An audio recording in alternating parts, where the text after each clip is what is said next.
دوستو، اس دنیا میں انسان کے قدم رکھتے ہی انسان کائنات کو سمجھنے، اس کی بناوٹوں اور رازوں کو جاننے کی جستجو میں لگ گیا، اور اس نے کائنات میں ایسے نشانیاں دیکھی جس نے اسے سوچنے پر مجبور کر دیا کہ دنیا میں انسان کی شروعات کیسے ہوئی۔ آج کی اس ویڈیو میں ہم قرآن کے کچھ ایسے معجزات کا ذکر کریں گے جسے سائنس نے خود ثابت کیا ہے۔ نمبر 1، اوریجن آف لائف یعنی زندگی کی شروعات۔ ہم سب جانتے ہیں کہ پانی ہماری زندگی کا ایک اہم حصہ ہے۔ اس کے بارے میں قرآن مجید کی سورہ انبیاء میں اللہ نے کچھ یوں ارشاد فرمایا، اور ہم نے ہر جاندار چیز کو پانی سے بنایا، تو پھر کیا وہ ایمان نہیں لائیں گے؟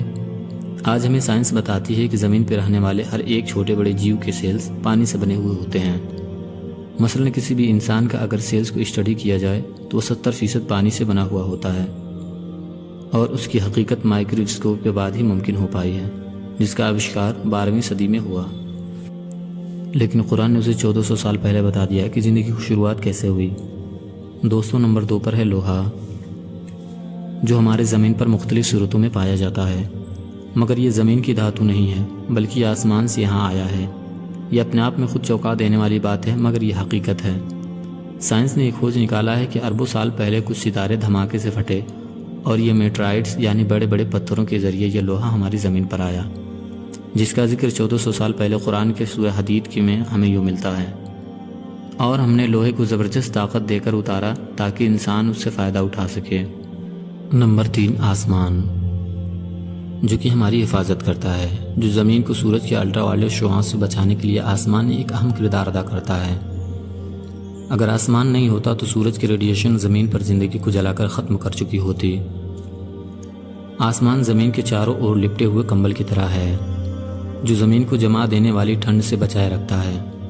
آسمان کے اوپر کا ٹمپریچر -270 سینٹی گریڈ ہوتا ہے، یعنی یہ ٹھنڈ زمین پر زندگی کو جما کر ختم کر سکتی ہے، مگر آسمان ہمیں سورج کی الٹرا وائلٹ شعاعوں اور شدید جما دینے والی ٹھنڈ دونوں سے ہی محفوظ رکھتا ہے، جو کہ سائنس آج ہمیں بتاتی ہے۔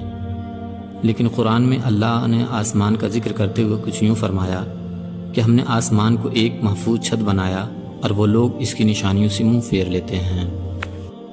نمبر 4، پہاڑ۔ قرآن ہمارا دھیان پہاڑوں کی طرف ایک بہت ہی خاص پہلو کی طرف کھینچتا ہے۔ قرآن کی سورۃ نبا میں کچھ یوں ارشاد ہوتا ہے کہ ہم نے زمین کو آرام کرنے والی جگہ نہیں بنایا، اور پہاڑوں کو میخیں یعنی کیلیں۔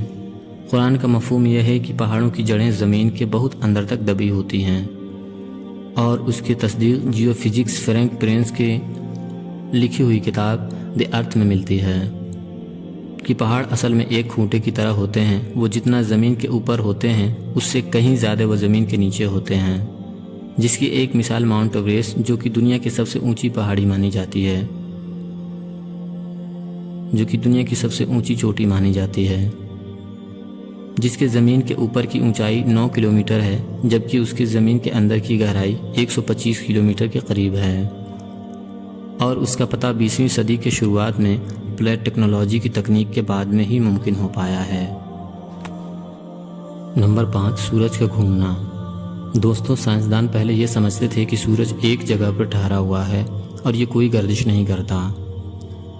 1512 میں ایک سائنسدان نیکولس کوپرنیکس نے اپنا نظریہ پیش کیا، زمین کے گول چاند اور سیارے چکر نہیں لگا رہے، بلکہ سورج کے گول چاند اور باقی سیارے چکر لگا رہے ہیں، اور سورج اپنی جگہ پر ٹھہرا ہوا ہے۔ ایک زمانے تک یہ سائنسدانوں کا ماننا رہا۔ پھر سن 1609 میں ایک جرمن سائنسدان جوہنس کیپلر، انہوں نے اپنی کتاب میں لکھا کہ سیارے سورج کے گول گھوم نہیں رہے، بلکہ زمین، چاند اور سیارے سورج کے گول گھومنے کے علاوہ اپنے محور پر گردش کر رہے ہیں، یعنی سب یہ اپنی جگہ پہ ہیں، اور باقی سیاروں کی طرح سورج کو اپنی اکس پر ایک چکر لگانے میں 25 دن لگ جاتے ہیں۔ قرآن میں اس بات کا ذکر کچھ یوں ملتا ہے، اور وہی ہے جس نے رات اور دن اور سورج کو پیدا کیا، اور سب ایک گھیرے میں تیر رہا ہے۔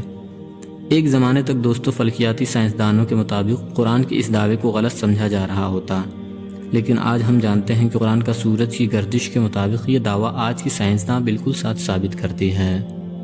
دوستو، اگر ویڈیو پسند آیا ہو تو ویڈیو کو لائک اور شیئر کریں۔